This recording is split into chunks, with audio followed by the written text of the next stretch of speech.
Bonsoir Pascal Horry, vous êtes Bonsoir. historien spécialiste de l'histoire contemporaine française, que vous abordez plutôt par l'angle social, politique et culturel, auteur de nombreux ouvrages qui soient personnels ou en collaboration, aussi bien sur l'extrémisme politique que sur l'art et la culture. Et vous êtes membre de l'Académie française. Je vais donc devoir encore plus que d'habitude faire attention à mon usage de la langue et au belgicisme. Euh, Vous publiez aux éditions Bouquin un essai historique de la haine du juif. Voilà, ici, on le voit.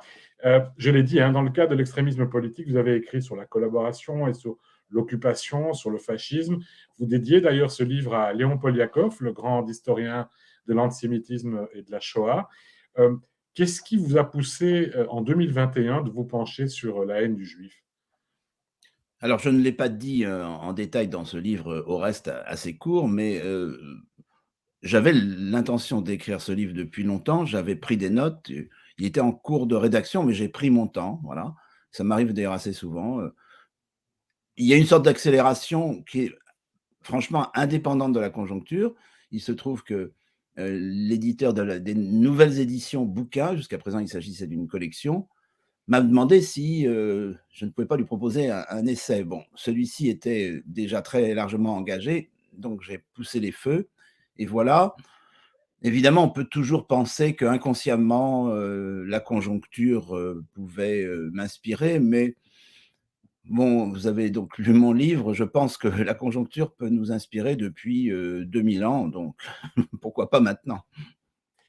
Alors, vous expliquez au début de votre livre que la haine du juif, c'est aussi une question sémantique et que le terme antisémitisme est apparu chez les intellectuels allemands à la fin du 19e siècle afin de définir les sémites, donc les descendants de Sem, un des fils de Noé, comme une race.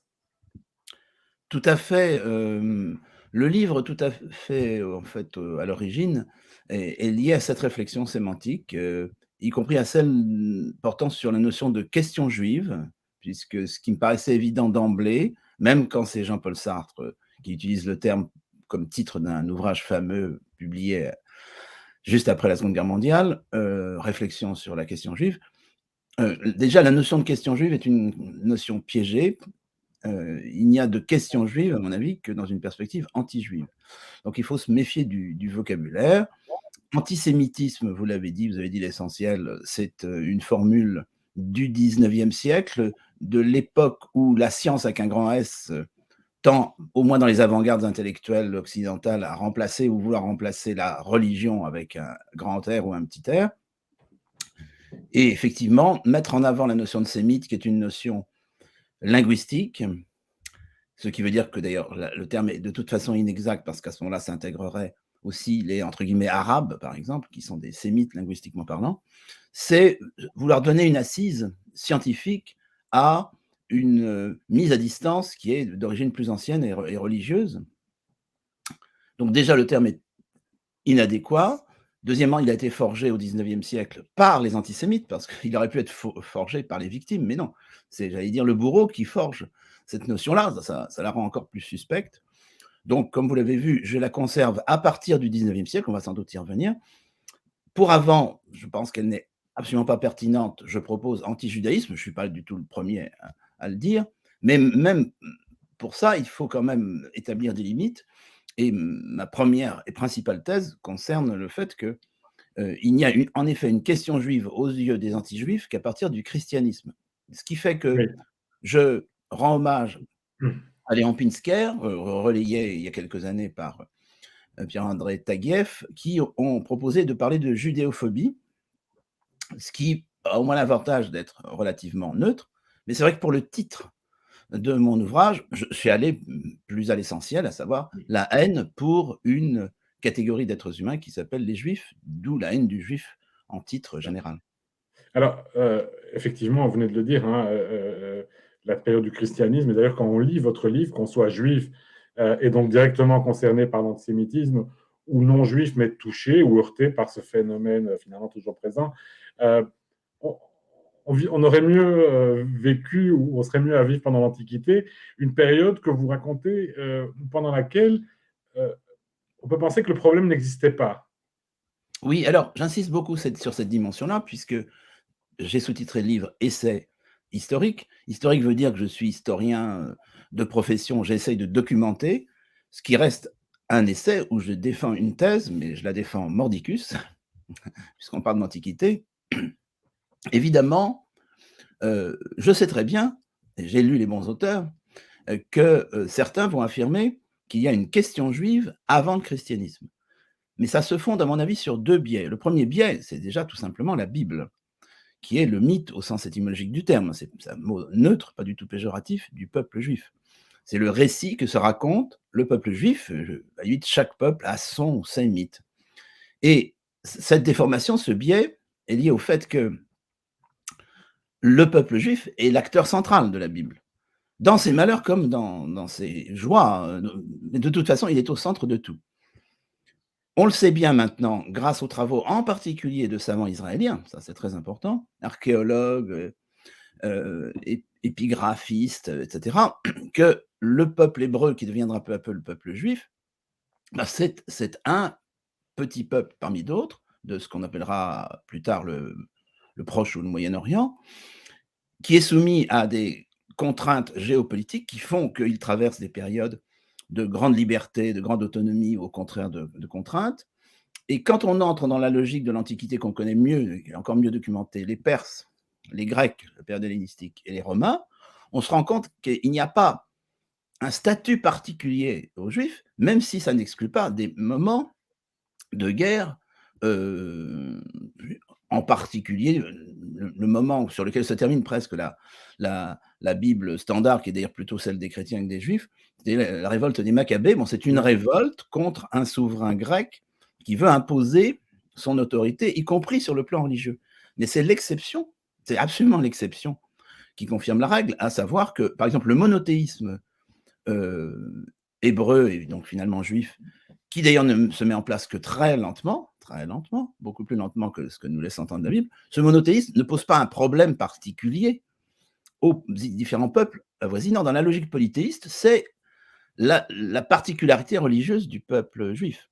Et j'en veux pour preuve que le fait que, à l'époque romaine, parce qu'on pourrait entrer dans le détail, ce que je fais un peu quand même dans le livre, en ce qui concerne les Perses ou les Grecs, mais à l'époque romaine, les fameux événements qu'on cite toujours, par exemple, et c'est essentiellement à partir de ce moment-là d'ailleurs, le siège de Jérusalem en 70 de notre ère, par Titus, qui se termine quand même par la destruction du deuxième temple, donc excusez du peu. C'est pas du tout un affrontement religieux, parce que ces juifs seraient insupportables en tant que monothéistes, etc. C'est pas un affrontement ethnique du style, ces juifs, on ne peut vraiment pas les sentir. Hein. Non, c'est que c'est un problème de police impériale. Vous avez des radicaux qui ont pris le pouvoir, les zélotes, pour les appeler comme on les appelle dans Flavius Joseph, qui prennent le pouvoir à Jérusalem, qui d'ailleurs ont d'abord comme adversaires les juifs qui, eux, ont la tradition hérodien et autres, de travailler avec les Romains et d'ailleurs d'être en symbiose avec les Romains. Et à partir de ce moment-là, ça va mal se terminer pour les zélotes, en partie d'ailleurs pour les juifs, mais c'est une affaire de police au sein d'un empire. Titus, à cette époque-là, c'est bien connu et bien documenté, pas simplement par Racine. Titus est l'amant de la princesse juive Bérénice. Ce qu'on connaît plus mal, c'est la composition de la coalition qui fait le siège de Jérusalem. Elle est dirigée par un généralissime romain, Tibère Alexandre, qui est d'origine juive, alexandrine. À cette époque-là, d'ailleurs, le peuple juif est déjà largement dans la diaspora, en particulier en Égypte, en particulier à Alexandrie. Et d'ailleurs, on connaît tout ça par un juif radical retourné, on pourrait appeler ça un repenti, qui s'appelle Flavius Joseph. Donc c'est beaucoup plus compliqué que ce qu'on croit. Et j'avais été assez ébloui de découvrir que le dernier empereur païen, bon, païen c'est un mot chrétien, hein, ça veut dire plouc d'ailleurs, païen, paganus, c'est un paysan. Le dernier empereur païen, Julien, dit par les chrétiens l'apostat, a consacré une partie de sa très courte énergie d'empereur, 2-3 ans en fait, à commencer à reconstruire le temple de Jérusalem. Donc tout ça, c'est une affaire géopolitique. Il y a des moments où effectivement, il peut y avoir des tensions, mais il n'y a pas une attention en quelque sorte particulière au peuple juif. J'allais dire presque, ce qui va finir avec le christianisme, c'est une relative indifférence. Hein. C'est ça, voilà. Il n'y a pas une question spécifique juive. Non. Et donc, les la période d'après, donc ce que vous racontez, en fait, vous le racontez en 3 temps, la haine monothéiste qui commence avec la création du christianisme, euh, mais qui trouve finalement, c'est pas structuré, qui trouve sa première structure au IVe siècle dans les conciles, les premiers conciles en Espagne et par les premiers textes dans la constitution de l'empereur Constantin Ier. Oui, disons que les pères de l'Église, je ne peux pas entrer dans le détail, et d'ailleurs je ne cherche pas à faire concurrence aux histoires de l'Église qui sont quand même assez claires quand elles sont bien faites là-dessus. Les pères de l'Église étant de moins en moins souvent d'origine juive, mais c'est pas seulement ce critère-là qui compte, hein. En tous les cas, ayant ce lien à la fois incontestable avec ce qui devient du coup l'Ancien Testament, mais en même temps étant dans la distance par rapport à l'Ancien Testament, au fond, la question juive, elle est liée paradoxalement à la proximité des Juifs et à leur capacité à résister à la conversion. Bon, bah, les pères de l'Église, peu à peu, vont perfectionner une réflexion qui va s'exprimer plus tard sous le mot de déicide, mais ce n'est que la clé de voûte, tout un système de jugement dépréciatif sur ces Juifs qui sont infidèles à leur Dieu, puisque s'ils étaient fidèles à leur Dieu, ils seraient devenus massivement à 100% chrétiens, et ce n'est pas ce qui se passe.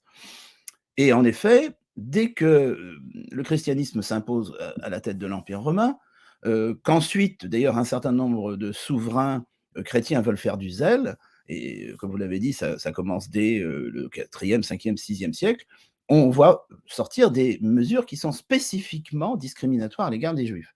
On est donc dans un autre univers, et disons-le tout de suite, l'islam sur ce plan-là est dans la continuité, puisqu'il faut rappeler, même si c'est bien connu maintenant, que l'islam est très largement d'origine judéo-chrétienne, mais justement, dans sa partie chrétienne, il est issu d'un christianisme déjà très hostile aux Juifs, qui est le christianisme syrien, appelons-le comme ça, christianisme oriental des gens comme Saint Jean Chrysostome, là-bas, qui consacrent une partie de leur énergie spécifiquement à attaquer les Juifs.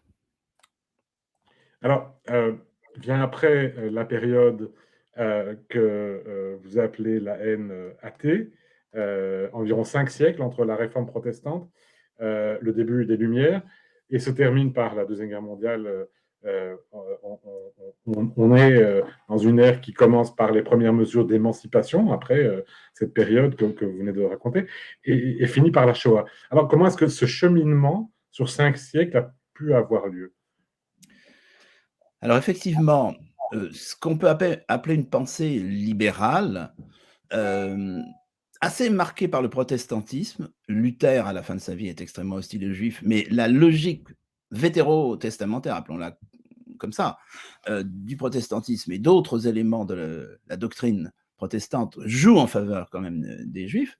Vous avez un certain nombre de pasteurs qui, au XVIe, XVIIe siècle, commencent à changer de regard pour des clercs chrétiens à l'égard des Juifs. Tout cela, s'ajoutant à des circonstances économiques, géopolitiques, fait qu'un espace de tolérance, alors la tolérance est vraiment une notion incompréhensible jusque-là au Moyen-Âge, de tolérance s'ouvre aux Provinces-Unies, en Angleterre, etc., sous Cromwell, et ça va aboutir effectivement au siècle des Lumières, qui, moyennant ce qu'on appellerait l'assimilation de l'israélite, est favorable et met ensuite cette faveur en pratique à des mesures d'émancipation, comme vous l'avez justement dit. En France, c'est 1791, c'est capital, d'où heureux comme Dieu en France, etc.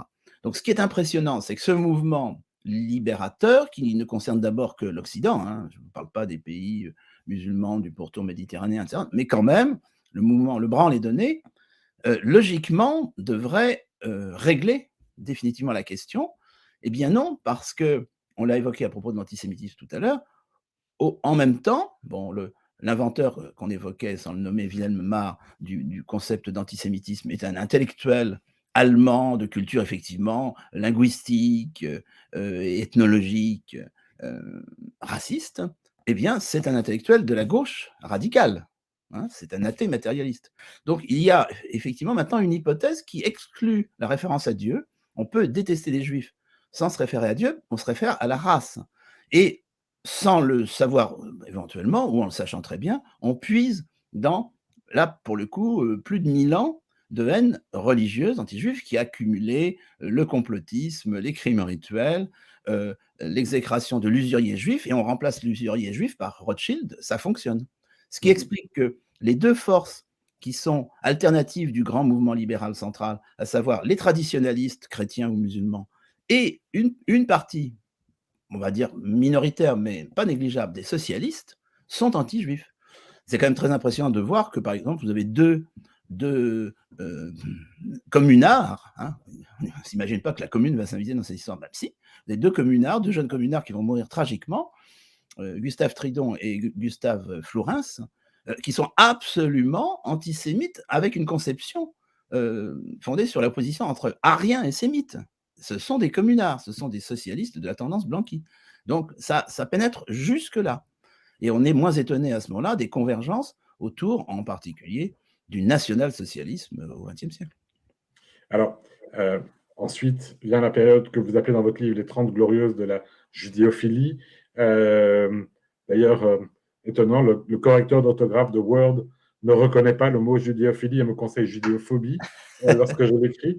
C'est très important ce que vous dites parce que je suis de ces historiens qui disent que bon, depuis pas mal d'années, on travaille sur oui, tous ces systèmes de haine de l'autre, etc. Et je dis, écoutez, il faudrait quand même faire un grand programme de philie, sur les philies. Hein, parce que la xénophilie, ça existe, et ça se prouve. Et significativement, mes collègues sont plutôt fascinés par la xénophobie. Et donc, une date, le 27 janvier 1945, la libération des camps d'Auschwitz, l'entrée des troupes soviétiques.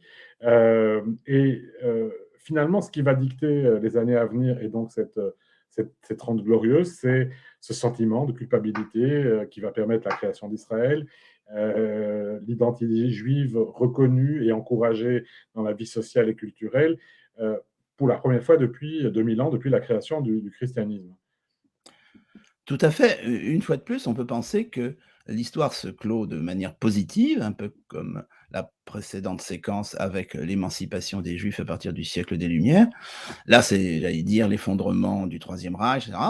Eh bien non, parce que d'abord, il existe un substrat d'antijudaïsme religieux en terre chrétienne, même s'il s'affaiblit régulièrement, c'est quand même aussi mon hypothèse malgré tout ce qu'on peut dire, et d'autre part en terre musulmane, qui commence à être renouvelé d'ailleurs au contact, parce que de la lutte anticoloniale, colonialiste, les sionistes étant considérés comme des colonialistes occidentaux. Mais ce qu'on appelle les frères musulmans, par exemple, se constituent en Égypte dans l'entre-deux-guerres, en empruntant aux vieux terreaux anti-juifs, aussi bien chrétiens d'ailleurs que musulmans, parce que les chrétiens d'Orient sont en train de disparaître aujourd'hui tragiquement sous nos yeux, mais à l'époque, ils sont quand même plus présents qu'ils ne le sont aujourd'hui, et ce sont des intermédiaires de l'occidentalisation, mais aussi de l'anti-judaïsme moderne. Ce sont eux qui traduisent, par exemple, les protocoles des sages de Sion, ce grand faux antisémite d'origine russe, qui est, comme vous le savez, actuellement d'accès extrêmement facile en terre d'islam, pour simplifier.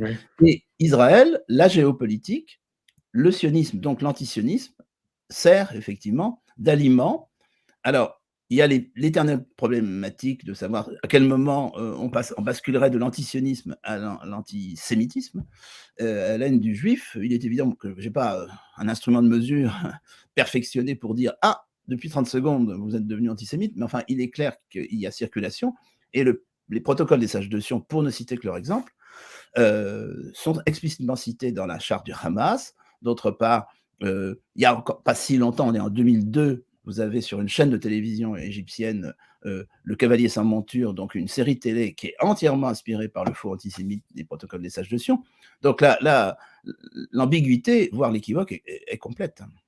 Oui, mais justement à ce propos, et j'ai une dernière question parce que voilà, c'est passionnant et on arrive un peu au terme, mais j'ai une dernière question justement à propos de ça. C'est peut-être une question naïve et un peu neuneux, mais bon, ça, les auditeurs savent que c'est ma spécialité. Est-ce que, à la création d'Israël, si le nom Palestine avait été gardé, est-ce que aurait-on eu une autre histoire?